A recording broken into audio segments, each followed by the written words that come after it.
Thank you for joining me for another video. Today's video, I want to just bring to your attention, as good as you can get the system, it can still fail. And this has. If you have a look, you can see black on this bank here. I'll bring you over shortly to show you what you can see visually from the outside. But that tells me quickly turn off these batteries from the inverter, and they are turned off even though the LEDs are on because it's on the pack. But all my batteries now are physically isolated from my inverter. That fuse is pulled down and I'm running it in batteryless mode. Short term, I'm going to connect these batteries down here, so at least I've got 5.4 kilowatts of storage, 4.5 kilowatts I should say. That's about 9.4 and that's about 8.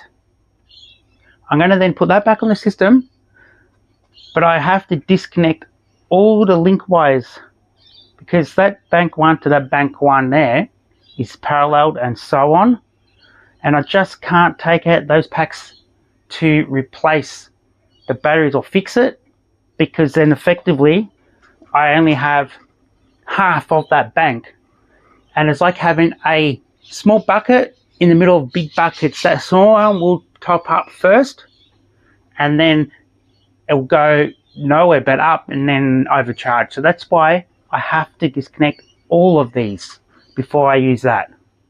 So I'll bring you over and I'll show you what it looks like here, what I have to fix. First glance, my battery tester or monitor, whichever it is, had soot on it. I couldn't figure it out why. Then I noticed black on all these batteries, and I know they're not connected, so there's nothing wrong there with those batteries. But when I look in here, you can see that mass right in the middle there. That don't look good, that's not right.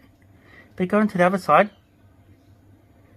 you can see right in the middle, that silver thingy, that's a cell. It's shot through and hit the other pack. So now I have to pull 2 packs and fix both. This is what we're left with. It has hit the pack and made mess over there. Looks like it's done damage right in there. So now I have to look at that one. So that one is the one over from what got hit. Let's have a look at the 2 packs mainly damaged. So this is the one that went, and I've done all that damage there, and you can see the cell just shot off at the top. With the pressure that it shot off, as I showed you before, it came out the back here. It doesn't look too bad here as far as damage, but you can definitely see how it's melted the housing around it to allow it to shoot out by hitting the next pack. And you can see that cell there with the pink around it. That seems okay and all, like as in doesn't seem too bad, but when it done that, it's also pushed it out there. You can see how it's sticking out. With close inspection to this pack, there was one cell here that looked very concerning, so I have disconnected that one. Just cut the link wire there, and that'll be off the rest of the pack. And as we come down to where all the trouble happened, where that cell blew out, you can see it's made a pretty big hole there, but safely none of the surrounding cells are any good. It looks like a lot of heat was there, and all those insulating rings that insulate the positive from the very center to the negative on the outside of the case, most of those are pretty much no good, rendered dangerous. Now, to fix this pack, I would have to replace pretty much all these cells. Obviously, got to test the rest of those, make sure they're still okay, with the exception of that one I've disconnected. And I think the quickest way is, how these packs go together, they go together in 5x4, so 5 long up the pack, so 4 lots of them, and 4 across.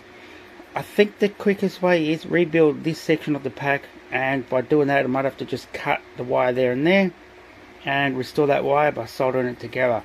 Same with the other side. So now it's time to get this section of the pack apart and find replacement cells. I was able to remove this section of pack but leaving this bus bar intact, so it's one less bit I've got to do. Now I've selected the cells that I want. This equals roughly what that section of the pack did equal.